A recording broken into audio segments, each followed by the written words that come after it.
Welcome back to my channel. চলে আসলাম অনেক দিন পরে একটা লং ব্লগ নিয়ে। তো কেমন আছো সবাই? আসলে ভালো থাকারই কথা, কারণ শীতকাল পড়ে গেছে যেহেতু, আর আমিও কিন্তু খুব ভালো আছি। আর এই শীতকালটা হচ্ছে আমার সবথেকে প্রিয় দিন। আর এই প্রিয় দিনটাকে আরও সুন্দর করে তোলার জন্য কিছুদিন আগেই আমরা কজন বন্ধু মিলে চলে গেছিলাম পিকনিকে। আসলে আমার বন্ধু বলবো না, হাজব্যান্ডের বন্ধুরা সবাই। কোথায় যাব সেই সব ভেবে ফাইনালি ডিসিশন নেওয়া হলো যে আমরা 3টে জায়গায় ঘুরতে যাব। একটা হলো সাবরুমের কলাছড়া পার্ক, আর একটা হচ্ছে ধনঞ্জয় পার্ক, আর একটা কী জায়গা ছিল সেটা আমার এখন মনে পড়ছে না। কিন্তু টোটাল আমাদের মাত্র 2টো জায়গাতেই ঘোরা হয়েছিল, যেহেতু শীতকাল, বেলা ছোট, এর মধ্যে 3টে জায়গা ঘোরাটা পসিবল হবে না। তো প্রথমেই আমরা 1 ঘন্টার রাস্তা পেরিয়ে চলে এসেছিলাম সাবরুমের কলাছড়া পার্কে। ভালোই লাগছিল, কিন্তু পার্কটা যদি আরও একটু পরিষ্কার করে রাখতো তাহলে আরও বেশি ভালো লাগতো। আর আমার তো চারিদিকে দেখে সব কিছু অনেকটাই মনে হচ্ছিল যেন আন্দামানের কোনো একটা জায়গা। আমার অন্যরকম তেমন কিছুই ফিল হচ্ছিল না। আর এই উপরের জায়গাটা থেকে নিচের জায়গাটা, মানে ভিউটা এত সুন্দর দেখাচ্ছিল, আমি বারবার এখানে এসে বারবার ভিডিও করছিলাম। শীতকাল মানেই হলো ঘোরার দিন, খাওয়ার দিন, এগুলো তো লেগেই থাকে। আর সেটা যদি শীতকালে যদি মিস করা হয় তাহলে তো অনেক বড় একটা কিছু মিস করা হয়। মানে যখন থেকে এখানে শীতকাল পড়েছে তখন থেকে আমি হাজব্যান্ডকে বলছি চলো কোথাও ঘুরতে।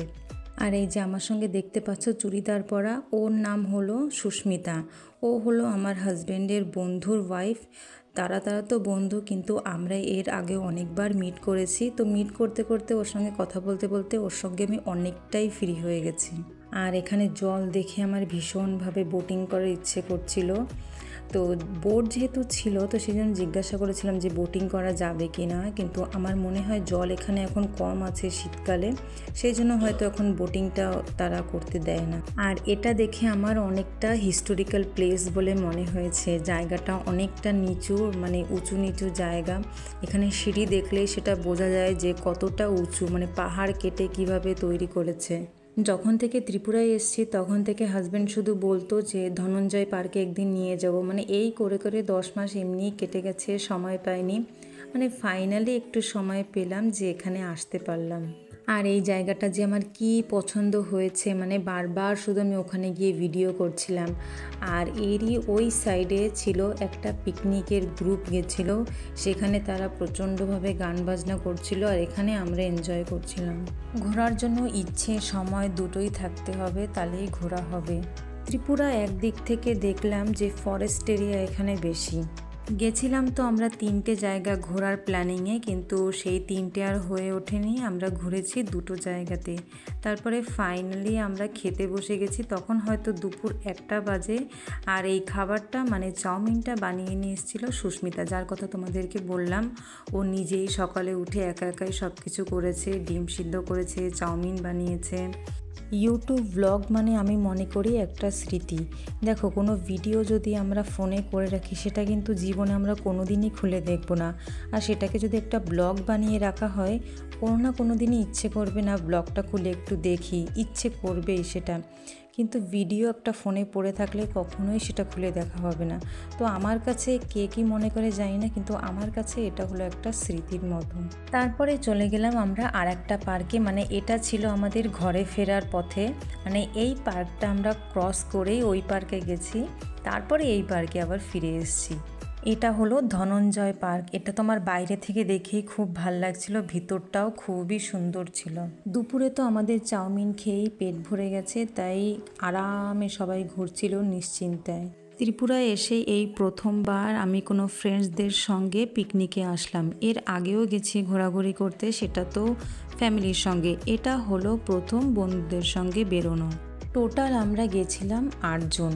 আর এই 6 জনের মধ্যে হয়তো সবাই আমাদের রিসেপশানে এসেছিলো, কিন্তু আমি তো যেহেতু চিনি না, শুধু চিনি এই সুস্মিতা আর তার হাজব্যান্ডকে। শীতকালের বিকেল, হালকা রোদ, হালকা শীত, মানে এই অনুভূতিটা যে কতটা সুন্দর, তোমরা যারা শীতের জায়গার মানুষ তারা এই জিনিসটা বুঝতে পারবে। আর এই শীতকালের এক একটা দিন পেরোলেই ভাবি গরমকাল যেন সামনেই আসছে, মানে এতটা ভয় পাই গরমকালকে। মানে গরমকালের কোনো কিছুই ভালো না, না ভালোভাবে কাজ করা যায়, না বাইরে ঘোরা যায়, না খাওয়া দাওয়া, কোনো কিছুই গরমকালে ভালো না। এই জন্য বলি আমার কাছে শীতকালই বেস্ট। আর তোমাদের মধ্যে কার কার গরমকাল পছন্দ সেটাও প্লিজ কমেন্ট করো। আর আমার এই কর্তামশের সঙ্গে আমি তেমন কোনো ফটোস তুলতে পারিনি, কারণ সবাই এদিক ওদিকে ছড়িয়ে ছিটিয়ে ছিল, তাই যখনই দেখছিলাম তখনই গিয়ে একটা করে ফটো তুলছিলাম। সব জায়গায় সুন্দর, সব জায়গায় ভালো, কিন্তু যেহেতু আন্দামানে থাকা মানুষ তার তো সমুদ্র প্রিয় হবেই, তাই যেখানেই যাই সব কিছুই ভালো লাগে, কিন্তু তার মধ্যেও যেন একটা খামতি থেকে যায়, সেটা হলো সমুদ্র। তাই এটাকে আমি অল টাইম মিস করি, এটা আমি তোমাদেরকে আগের ভিডিওতেও বলেছিলাম। আর এখানে আমি পোজ দিচ্ছিলাম, প্লিজ তোমরা কেউ আমাকে দেখে হেসো না, আমি নিজেই হাসছি নিজেকে দেখে। মানে এখানে পোজ দিয়ে দিয়ে ফটো তুলছিলাম, আর কখন জানি হাজব্যান্ড এটাকে ভিডিও করে নিয়েছে। পার্কটা আমার কাছে খুবই ভাল লেগেছে, আর পার্কটা অনেকটাই বড় ছিল। আমরা পুরোটা জায়গা ঘুরে দেখতে পারিনি, যেহেতু একটু পরেই সন্ধে হয়ে যাবে। তো এখানে যার যার মতো এখানে ফটোস তুলছিল, আর আমি কিছুটা জায়গায় একা একাই ঘুরে ঘুরে দেখছিলাম পার্কটা। জানো তো, কোনো জায়গা ভালো খারাপ বলে কিছুই হয় না, আসলে সেটাকে যদি ফিল করতে পারো তাহলেই ভালো লাগবে, আর যদি ফিল না করতে পারো সেটা ভালো লাগবে না। এটা আমার সঙ্গেও হয়। পার্কের কিছু কিছু জায়গা দেখে আমার মনে হচ্ছিল এইসব জায়গায় যদি শুটিং করা হয় এখানে খুব ভালো দেখাবে। আমরা যদি হাতে আর একটু সময় বেশি পেতাম তাহলে হয়তো পুরো পার্কটা আমরা ঘুরে দেখতে পারতাম। আসলে শীতকালে এমনটাই হয় জানো তো, কোথাও গেলে এই সন্ধে হয়ে যায়, বাড়ি আসার একটা তাড়না শুরু হয়ে যায়। আর ওই যে দেখতে পাচ্ছ আমার কর্তামশাই দৌড়ে আসছে আমাকে হেল্প করার জন্য, কারণ আমি যেহেতু একা একা ভিডিও করছি তাই। এত সুন্দর খোলামেলা জায়গা, এইসব দেখে আমার একটা ডান্স করতে ইচ্ছে করছিল, কিন্তু নিজের ইচ্ছেটা নিজের মনেই রেখে দিয়েছি, আর ডান্স করতে যাইনি। আসলে আমাদের বেরোতে বেরোতে অনেকটাই লেট হয়েছিল, প্রায় 11:30-12টার দিকে আমরা বেরিয়েছি। আমরা যদি আরও সকালে বেরোতাম তাহলে হয়তো আমরা অনেকটা সময় ধরে ঘুরতে পারতাম। এই জায়গাটাও আমার খুবই ভাল লেগেছে, তাই সবাই যার যার মতো এখানে পোজ দিয়ে দিয়ে ফটোজ তুলছিল। কখনো কখনো কীভাবে জানো তো, আমরা ছোট থাকতে যদি এই ক্যামেরার ব্যবহারটা অনেকটা যদি থাকতো, তাহলে আমরা হয়তো এই ছোটোবেলার স্মৃতিটাকে ক্যামেরাবন্দি করে রাখতে পারতাম। কখনো কখনো নিজেকে অনেক লাক্কি বলে মনে হয়, কারণ আমরা সেই জেনারেশনের ছেলেমেয়েরা যারা সেই পুরনো দিনের সৌন্দর্যটাকে উপভোগ করেছি, আর এই নতুন দিনের সৌন্দর্যটাকে উপভোগ করতে পারছি। কিন্তু একদিক থেকে দেখলে যেটা বোঝা যায় সেটা হলো, যখন ক্যামেরার এতটা ব্যবহার ছিল না, মানে যখন আমরা ছোট ছিলাম, তখন হাতে গোনা 2-1টা ফটো ছিল যেটা অ্যালবামের মধ্যে আমাদের স্মৃতি হয়ে রয়েছে। সেটা কিন্তু কখনো কখনো আমাদের হাতে পড়ে যায়, সেটা আমরা দেখতে পারি। কিন্তু এখন ক্যামেরার যুগে আমরা হাজারো হাজারো ফটো তুলে ফোনে রেখে দিই, কিন্তু হয়তো এমনও হয় আমরা 5 বছরেও সেই ফটোগুলো খুলে একবারও দেখি না। তাই আমরা যতই আধুনিক যুগে চলে যাই না কেন, আমাদের কাছে পুরনো দিনগুলোই প্রিয় হয়ে রয়ে যাবে। তো যাই হোক, এখন যাই অন্য কথাতে। তারপরে এখানে সবাই একে একে ফটোস তুলেছে। প্রথমে বয়েজরা তুলেছে, তারা সরে যাওয়ার পরে আমরা গার্লসরা চলে গেছি। আমরা গার্লসরা তুলে তারপরে আরও একটু ভেতরে আমরা ঘুরতে চলে গেছি। তো সেখানে গিয়ে দেখলাম সুন্দর একটা ক্যান্টিনটা দেখতে খুবই ভাল লাগছিল দূর থেকে, মানে চারো সাইডে শুধু ফ্রুটস বানানো ছিল, তাই কাছে গিয়েও একটু ভিডিও করে নিয়েছি। আর এখান থেকে আমরা খেয়েছিলাম কোল্ড ড্রিঙ্কস আর চিপস। আর আমাদের মেয়েদের কথা কি বলবো, মানে যতই যা থাকুক না কেন ফটোস তোলাতে আমরা একদম পিছুপা হই না। জায়গা একটা ভালো দেখলেই সেখানে ফটোস তুলতেই হবে। আর এরই মধ্যে ফ্যাসাদে পড়ে যায় ছেলেরা, তাদেরকেই বিরক্ত করে আমরা খাই। শীত থাকুক, গরম থাকুক, বৃষ্টি থাকুক, যাই থাকুক, ফটোস তোলাতে মেয়েরা কখনোই ভয় পায় না। সকাল থেকে বিকেল পর্যন্ত ঘুরে যাচ্ছি, অথচ মুখে কোনো ক্লান্তির ছাপও নেই। এটা আসলে একমাত্র শীতকালেই সম্ভব।